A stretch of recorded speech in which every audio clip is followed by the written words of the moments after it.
भारत माता की, भारत माता की। गुड।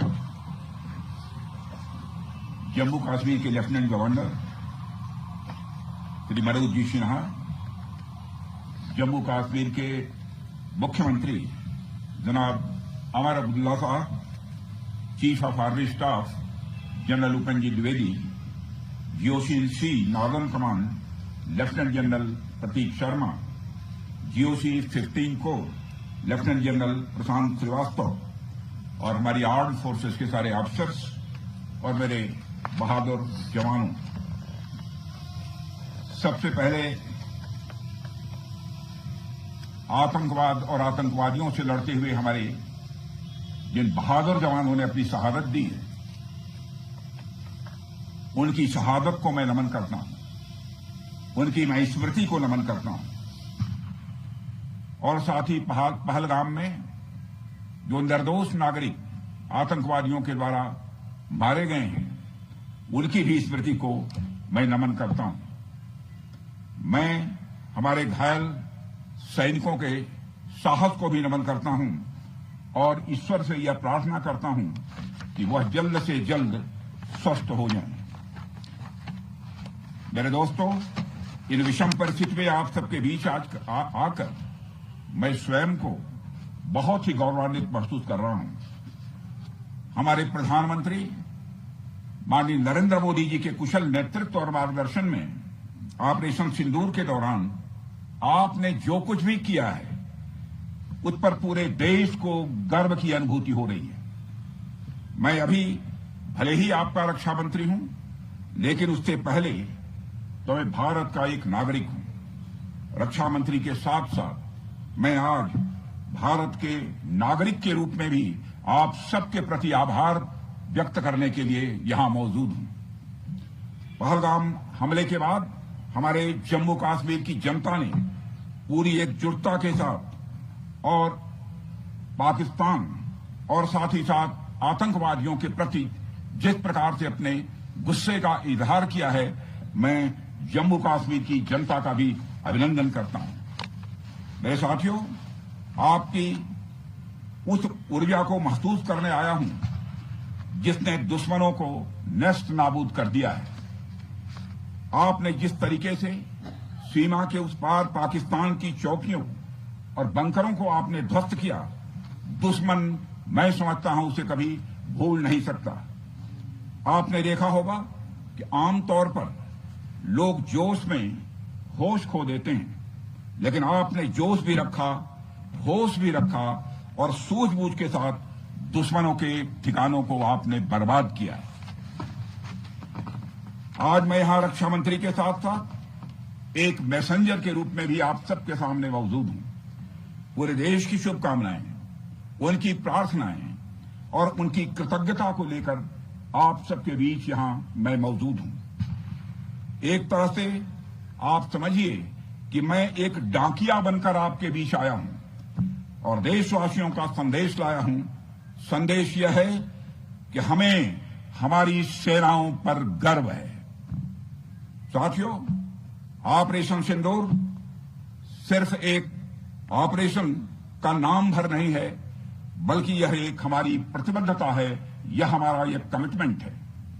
एक ऐसी प्रतिबद्धता जिसमें भारत ने दिखा दिया कि हम सिर्फ डिफेंस नहीं करते हैं, जब वक्त आता है तो हम कठोर निर्णय भी लेते हैं और कठोर कार्रवाई भी करते हैं। यह ऑपरेशन उस एक एक जवान की आंखों में देखा गया सपना था कि हर आतंकी ठिकाना, चाहे वह घाटियों में छुपा हो या बंकरों में दबा हो, हम वहां पहुंचेंगे और दुश्मन की छाती चीरकर हम उन आतंकी ठिकानों को खत्म करके ही हम वापस लौटेंगे।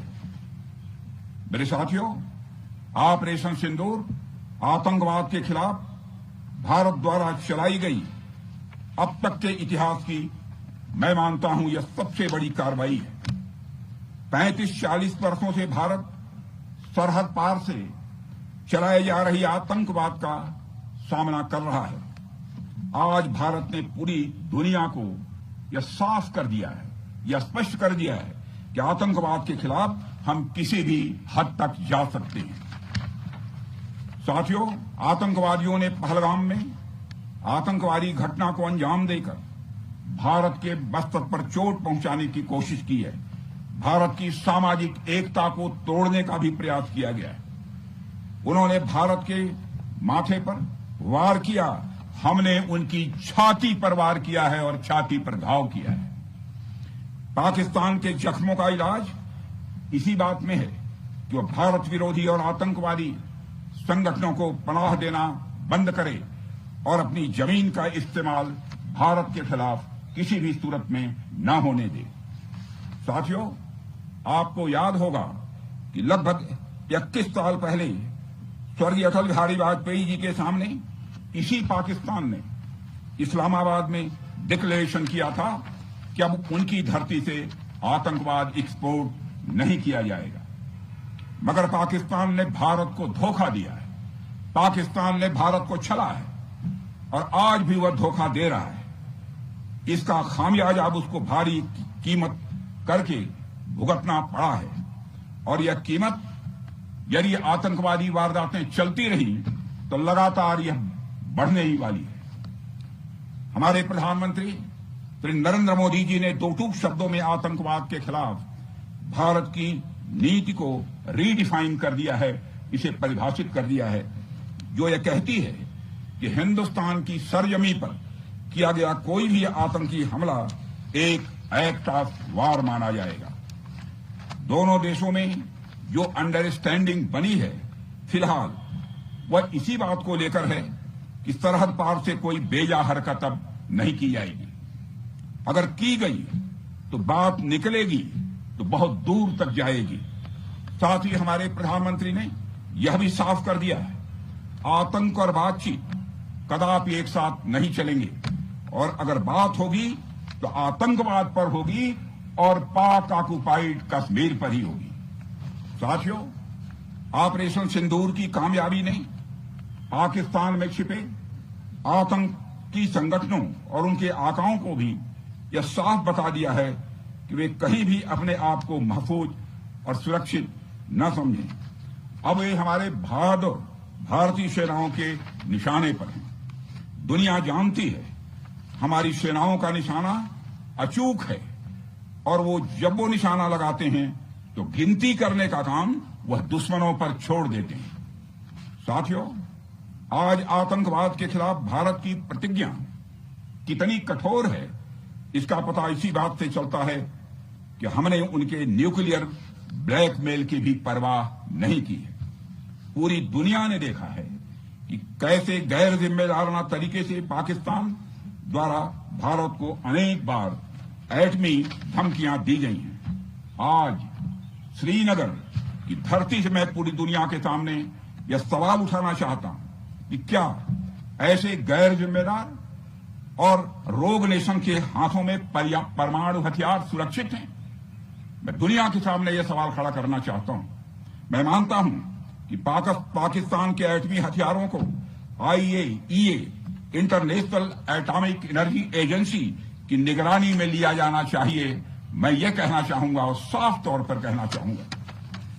साथियों, हमारी सेनाओं हमारी सीमाओं पर अपनी मातृभूमि की रक्षा के लिए जिस तरह से आप सभी बिना रुके बिना थके दिन रात लगे रहते हैं वह अपने आप में अद्भुत है और अद्वितीय भी है। आपकी यही बातें हम सब भारतीयों के लिए मार्गदर्शक का कार्य करती हैं।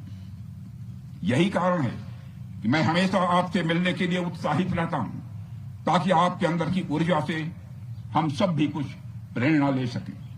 साथियों, आतंकियों ने पहलगाम में धर्म पूछकर हमारे निर्दोष लोगों को मारा। उसके बाद आपने जो जवाब दिया उसे पूरी दुनिया ने देखा है। उन्होंने यह नहीं सोचा कि आम नागरिकों ने उनका क्या बिगाड़ा है, उन्होंने ऐसा क्या किया है कि उन्हें मार दिया जाए। पर मैं यह कहना चाहूंगा, आतंकियों ने भारतीयों को धर्म पूछकर देखकर मारा, धर्म पूछकर मारा, तो हमने आतंकियों को उनका कर्म देखकर मारा है। उन्होंने धर्म देखकर बेगुनाहों की जान ली यह पाकिस्तान का कर्म था। हमने कर्म देखकर उनका खात्मा किया। यह हमारा भारतीय धर्म है।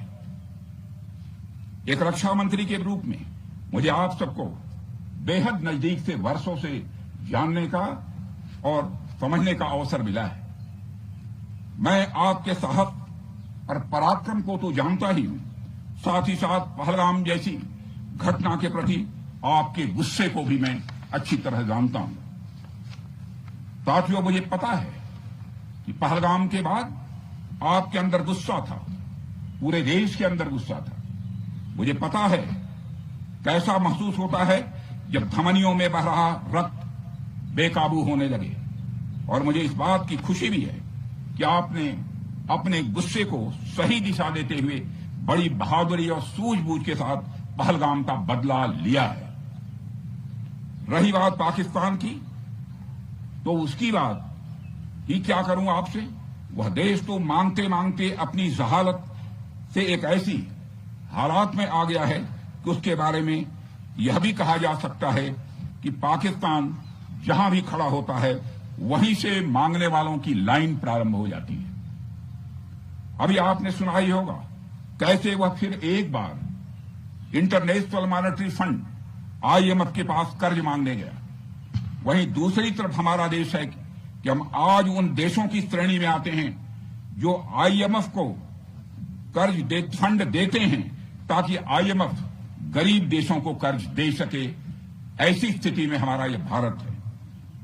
रामचरितमानस में स्वामी तुलसीदास जी ने लिखा है, जहां सुमतितः संपत्ति नाना, जहां कुमतितः विपत्ति निदाना।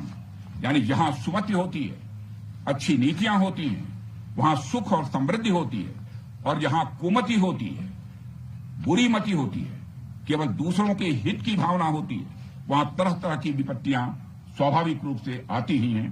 पाकिस्तान जिसका जीता जागता यह उदाहरण है। साथियों, भारत के बारे में पूरी दुनिया यह बात जानती है कि हमने हमेशा शांति को प्राथमिकता दी है। हम आमतौर पर युद्ध के समर्थक कभी नहीं रहे, लेकिन स्थितियां जब इतनी विकट हो जाएं, जब देश की संप्रभुता पर आक्रमण होने लगे, तो जवाब देना यह आवश्यक हो जाता है। राष्ट्रकवि रामधारी सिंह दिनकर जी की पंक्तियां आपके सामने रखना चाहूंगा। रुग्ण होना चाहता कोई नहीं, रुग्ण होना चाहता कोई नहीं, रोग लेकिन आ गया जब पास हो तिक्त औषधि, कड़वी औषधि, तिक्त औषधि के सिवा उपचार क्या, शमित होगा वह नहीं मिष्ठान्न से। यानी कोई बीमारी अगर लग जाए वह मिठाई से दूर नहीं होती, उसके लिए कड़वी दवा ही काम करती है। इसलिए आतंकवाद जैसे रोग के लिए भी ऑपरेशन सिंदूर जैसी दवा की बड़ी जरूरत हो गई थी। साथियों, पूरे देश में हमारी सेनाओं को और हमारे सैनिकों को एक सम्मान की दृष्टि से देखा जाता है। एक सशक्त राष्ट्र वही होता है जो अपनी सेनाओं को सम्मान के साथ साथ आधुनिक हथियार और साजो सामान भी दे जिसकी उसे जरूरत है। मुझे गर्व है कि आज प्रधानमंत्री जी के नेतृत्व में सरकार हमारी सेनाओं के लिए यह सब सारा काम कर रही है। हमने यह सुनिश्चित किया है कि हमारी सेनाएं हर परिस्थिति के लिए तैयार रहें। और मैं यहां पर army chief general Upendra Dwivedi ji को भी बधाई देना चाहता हूं, क्योंकि बार बार मेरी चर्चा होती रही है और बार बार मैं यह पूछता हूं कि जो भी आवश्यकताएं हैं उन आवश्यकताओं को पूरा करने के लिए हम पूरी तरह से तैयार हैं। और इसलिए इसके लिए हम वर्ल्ड क्लास बेहतरीन गुणवत्ता वाले साजो सामान अपनी सेनाओं को देने की कोशिश कर रहे हैं। आज आधुनिक राइफल्स, मिसाइल डिफेंस शील्ड और ड्रोन्स जैसी नई पीढ़ी के कई इक्विपमेंट को तेजी से भारत में ही बनाया जा रहा है। साथियों, इसके अलावा सीमावर्ती इलाकों में हमने जो काम किया है वो आप सब देख रहे होंगे। आज LAC और LOC पर भी कनेक्टिविटी है, वैसी पहले शायद कभी नहीं थी। हमने हर स्तर पर यह दिखाया है कि हमारी सरकार केवल युद्ध भूमि पर ही नहीं बल्कि व्यक्तिगत रूप से और पारिवारिक रूप के साथ अपने सेना के जवानों के साथ खड़ी है। साथियों, अंत में एक बार फिर आप सभी को आपके शौर्य और पराक्रम के लिए हृदय से हार्दिक बधाई देता हूं। मैं आपको यह आश्वासन देता हूं कि हमारे प्रधानमंत्री जी के नेतृत्व में देश की सरकार और देश की जनता हर कदम पर, हर स्थिति में आपके साथ कंधे से कंधा मिलाकर खड़ी है। मुझे पूरा विश्वास है कि आपके सहयोग से हम इस पूरे क्षेत्र में आतंकवाद का समूल नाश करेंगे, ताकि कल को कोई भारत की संप्रभुता के खिलाफ आंख उठाने की हिमाकत न कर सके। इसी आशा और विश्वास के साथ आप सबके शौर्य और पराक्रम की सराहना करते हुए और आप सभी को अपनी हार्दिक शुभकामनाएं देते हुए अपना निवेदन समाप्त करता हूं। बोलिए जय हिंद, जय हिंद। यहाँ का घोष वाक्य क्या है? इस भारत माता की जय है। क्या बात है?